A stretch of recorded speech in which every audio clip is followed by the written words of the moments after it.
श्रीराम समर्थ. समर्थांनी एक सुंदर असा बोध आपल्यासाठी प्राप्त करून दिलेला आहे. आपण केलेलं दान कोणालाही कळू देऊ नका. समर्थ म्हणाले, आपल्याकडे जेवढं आहे त्यामध्ये आपण समाधानी असणं गरजेचं आहे. कारण तू प्रत्यक्ष जर पाहायला गेलो, कारण त्यातून मिळणारं आनंद आणि समाधान आपल्याकडे आहे म्हणून आपण दुसऱ्यांना देत असतो. दुसऱ्यांकडे आहे ते आपल्याला देत असतात. परंतु विचार करा, आपण आपल्या आजूबाजूला असणारे शेजारी असतील. आता आपल्या घरी कोणी पाहुणे आले तर बघा, प्रत्यक्षपणे आपण आपल्या घरामध्ये साखर नसेल तर आपण लगेच शेजारीकडे जातो आणि एक वाटी साखर आणतो. किंवा शेजाऱ्यांकडे जर नसेल तर शेजारी लोक आपल्याकडे येत असतात. प्रत्यक्ष जर पाहायला गेलो, माणुसकी कशी असते आणि कशी टिकवायची असते हा भाग आज समर्थाने आपल्याला प्राप्त करून दिलेला आहे.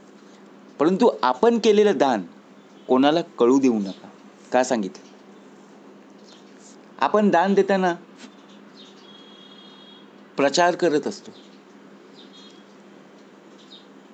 मी या गावामध्ये गेलो, एवढ्या लोकांना दान केलं. मी मंदिरामध्ये गेलो, मंदिरातील लोकांना दान केलं. मंदिरामध्ये दान केले. आपल्याला देणारं कोण आहे? परमेश्वरच आहे. आता संपूर्ण पाहायला गेलो, 84 लक्ष योनी ही संपूर्ण परमेश्वराची आहे. मग आपण विचार जर केला, आपण मदत कोणाला केलेली आहे? शेवटी परमेश्वराचा ध्येय आहे, परमेश्वराला केलेली आहे. मग त्याचा प्रचार करायला बघा भाग कसा दिलेला आहे. फक्त आपण काय करत असतो, आपली उंची वाढावी, आपला मान सन्मान व्हावा यासाठी आपण चार चौघांमध्ये बोलून दाखवतो. करतो तर थोडीच, बरोबर की नाही? एखादी मदत आपण करत असतो ती आपण थोडीच करत असतो ना, का जास्त करत असतो? हां, जास्त करत असाल तरीसुद्धा आपण त्याचा प्रचार करू नये, एवढं तर महत्त्वाचं आहे. दुसरी गोष्ट, आणि ते इतरांना सांगत बसायचं नाही. काय केलं? मी एवढ्या मुलांना पेन्सिल वाटप केल्या. माझ्या वाढदिवसानिमित्त मी प्रत्येक मुलाला काय केलं? कंपास दिली.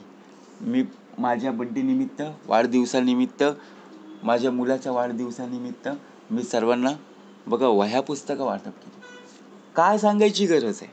समर्थ म्हणाले, निस्वार्थ भावाने दिलेलं दानच श्रेष्ठ असतं. त्यामध्ये आपला स्वार्थीपणा नसावा. लोकांना आपण दाखवण्यापुरतं जर आपण हा कार्यक्रम करत असू तर हा चुकीचा आहे. स्वार्थीपणा, घमंडीपणा, त्याचप्रमाणे गर्वपणा, अभिमान आपल्यामध्ये नसावा.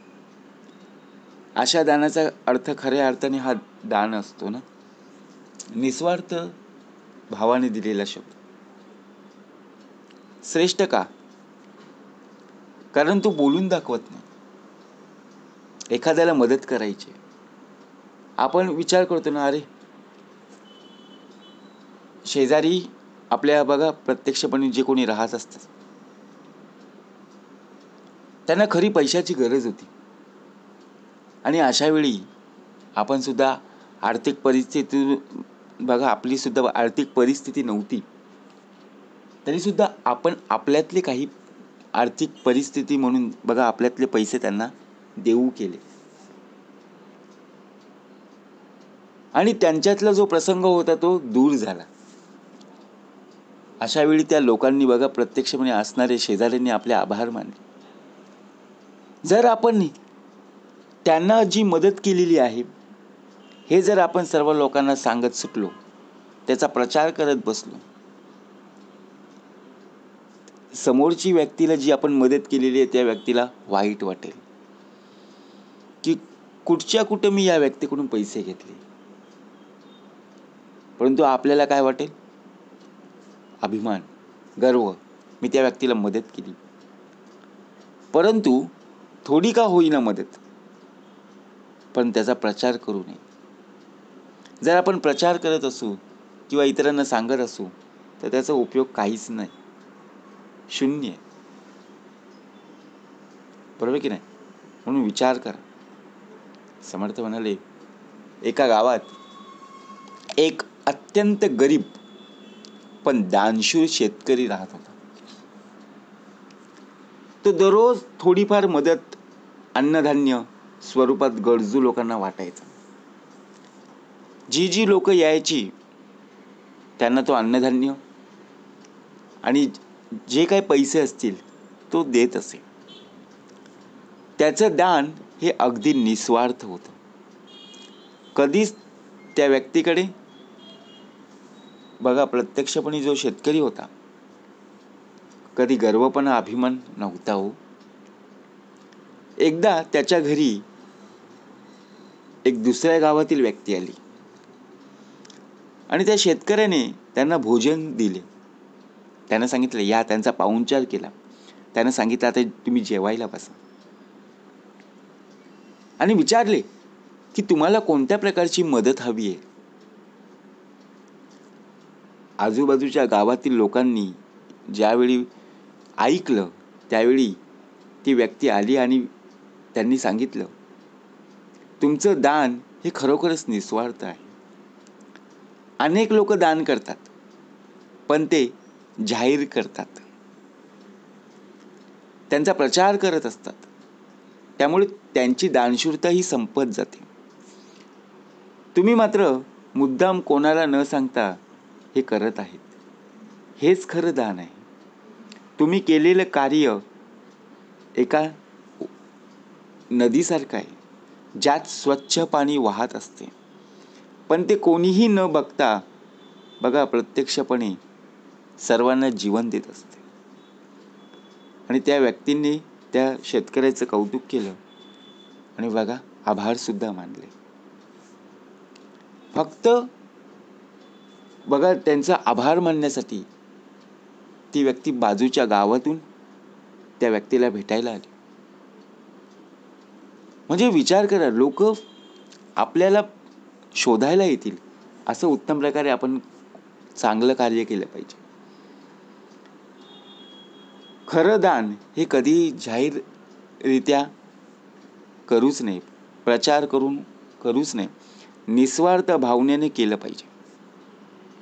जेव्हा आपण केलेलं दान इतरांना सांगतो तेव्हा त्याची किंमत शून्य होते आणि आपली सुद्धा किंमत शून्य होते. बरोबर की नाही? म्हणून समर्थ उत्तम प्रकारे आपल्याला बोध देत असतात, ते ऐकण्यासाठी, श्रवण करण्यासाठी.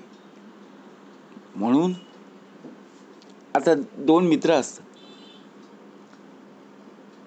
दोघं सुद्धा एका वर्गामध्ये शिकत असतात, परंतु एकाकडे बघा